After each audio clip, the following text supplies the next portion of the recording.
All right. Thanks for stopping by.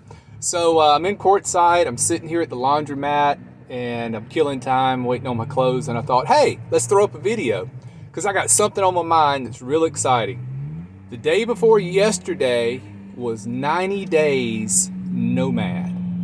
I left on September the 13th. So I've been on the road fully nomadic for 90 days, give or take a day. And I guess the question everybody's going to want to know is, how's it going so far? Well, the other day, I finally figured out how to live like you're not on a schedule. You know what I mean? For the first time in 25 years, I haven't had a deadline to make. I haven't had to be anywhere at a certain time. And the weird thing is, it took 3 months to deprogram from that mindset. You know, corporate America will really suck your soul if you let it. And I let it. I had become to a point where I had to be task oriented. Now I still am. When I focus on a task, if I'm tinkering in the van and I'm trying to fix a project, I'm totally focused on that project until it's done. And a little OCD, that's just my nature. But having 90 days to decompress and just finally relax. Just the last few days I've been able to do that. And I guess that's how it conforms your mind.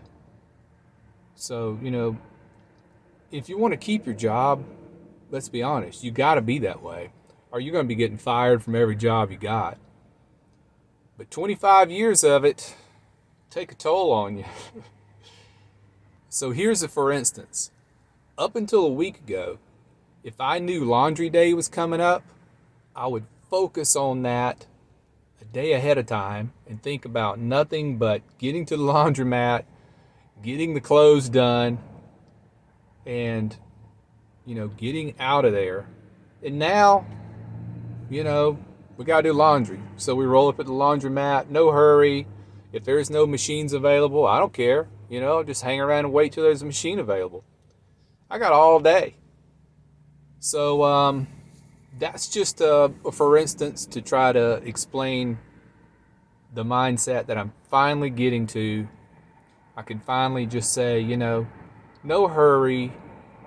If it happens, it happens. If I got here to the laundromat and it was too crowded, I guess I just come back tomorrow, But luckily, it's not very crowded here today. I walked right in and found a machine. This town is getting a little congested, as we knew it would, here in the end of the year. Here's another thing.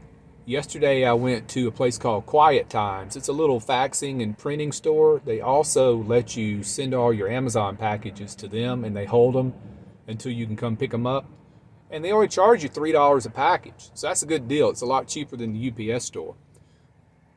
So I walk in there the other day, and there was a line of like 5 people ahead of me.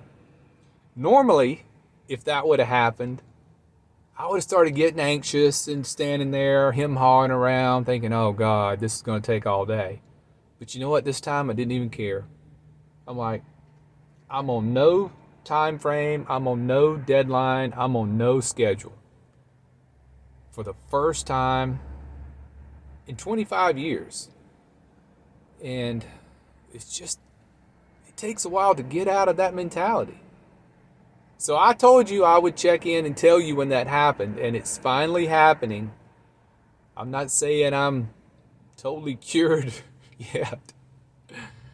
So tomorrow we're going to Phoenix, and I'm looking forward to it. I'm not anxious about it. I am anticipating it, though. So that's the difference. It's a difference between anticipation and anxiousness. And that's where I'm at. I'm trying to get that balance, Okay, moving on. Last night was the windstorm. I guess everybody that's watching this that's in Arizona knows what went down last night. It was the strongest winds that we've been through since Havasu. Havasu, about 2 or 3 weeks ago, had 50-mile-an-hour winds. Last night was about 40. I went ahead and got proactive, took my pop-up tent down, and we took Chloe's shower tent down to the ground. It's easy. You can leave it in place, leave it anchored to the ground. You just drop it down flat, put a rock on top of it, So it's simple. It took like 30 seconds to drop it down. But we did that because we don't want to tear the tent up in the high winds, So we're learning, Watch the weather. We have an app that tells you what wind is coming. And it's important to pay attention to that. Oh, I got distracted. There's an old Cutlass Supreme. Looks like a 1978 Cutlass Supreme just went by. That's a pimp mobile. Man, that thing's got chrome. That's cool. Anyway, where were we before the Cutlass came by? Winds. Watch the weather app if you're out here in the desert because, winds come up, they'll rip your awning to pieces. They'll tear all your tents up. I wonder about people who are out here camping in tents. I was watching the Facebook site today called Meet in Q, and there was a few people who lost their tents last night, and others are reporting theirs stood up through the wind, But now we know, don't leave your tent up if it's going to be over like 35-mile-an-hour winds. I think that's about all you're going to get by on most of the time. I still haven't bought another tent. I told you in the previous video that the bottom of mine got ripped in the winds in Havasu. I'm still using it. I got Gorilla Tape out and I taped it up. It's all rigged up, but you can't see it from the outside. You can only see it from the inside. And I got my stapler out. Yeah, I carry a stapler while I travel, and I have a sewing kit. Well, I don't have it. Chloe has a sewing kit.